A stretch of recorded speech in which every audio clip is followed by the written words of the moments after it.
ලස්සන වීඩියෝ එකකින් අද මං ඕගොල්ලන්ව බලන්න ආවා. ඉතින් සමහර අය නම් දැකලා ඇති මෙතන මං ඉස්සලා බෝඩ් එක පෙන්නපු හින්දා මේ කොහෙද ඉන්නේ කියලා. සමහර අය නම් දැකලා නැතුව ඇති.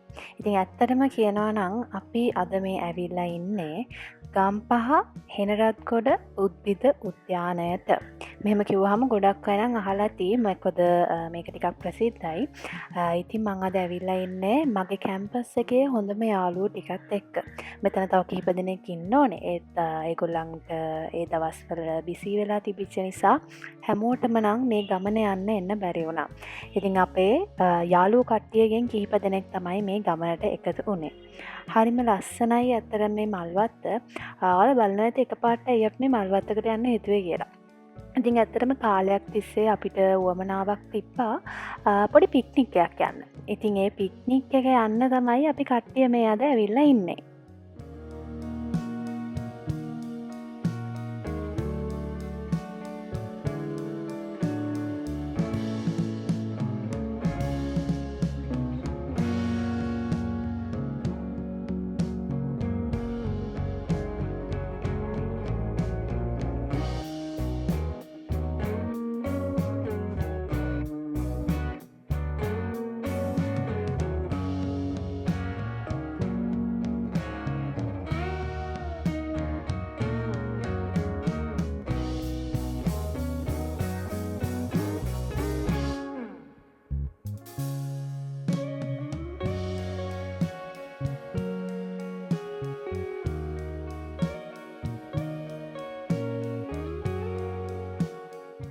කට්ටියට ඉතින් දුවලා කරලා මහන්සියනේ ෆොටෝස් එහෙමත් ගන්න ගොඩාක් ලස්සන ෆොටෝ ලොකේෂන්ස් එහෙමත් අපිට මෙතන හම්බුණා. ඉතින් ඊට පස්සේ අපි කැන්ටින් එකට ගිහිල්ලා පොඩි අයිස්ක්‍රීම් එකක් එහෙම කාලා ඔන්න ආපහු ෆොටෝ ගන්න පටන් අරගත්තා. ෆොටෝස් එහෙම ගහලා අපි දැන් මේ ඉස්සරහට ඇවිදගෙන යන්නේ ලස්සන මතක ටිකක් එකතු කරගන්න. ඒත් එක්කම ලස්සන චූටි පූස් පෙට්ටියකුත් අපිට හම්බුණා. අපි දැන් මේ හොයාගෙන යනවා අපේ පික්නික් එක දාන්න අපිට හිතට හරියන තැනක්.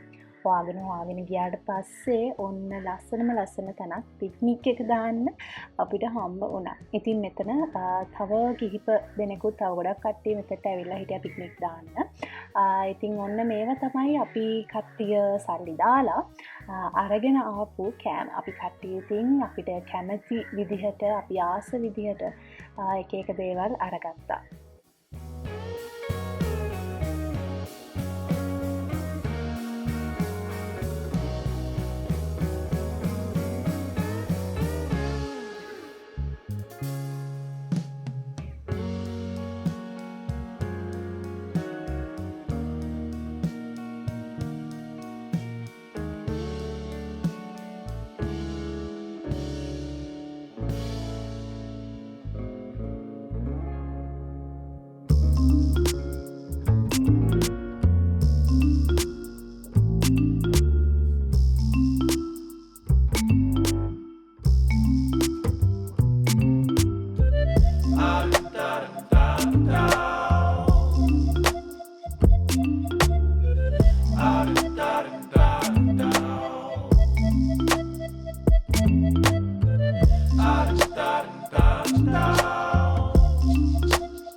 විදිහට තමයි එදා දවස අපි ගත කරේ. අපි සෙල්ලම් කරා, අපි පික්නික් එක දැම්මා, ඊට පස්සේ අපි අල්ලන සෙල්ලම් කරා.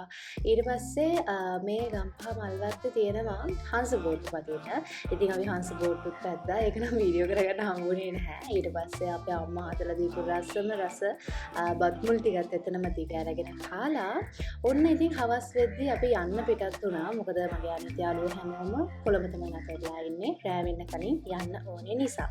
එදා දවස හරිම ලස්සනට ගත කරා. මේ මතකයත් එක්කලත් එකතු වෙලා හිටපු ඔයාලා හැමෝටම ගොඩක් ස්තුතියි. බයි බයි.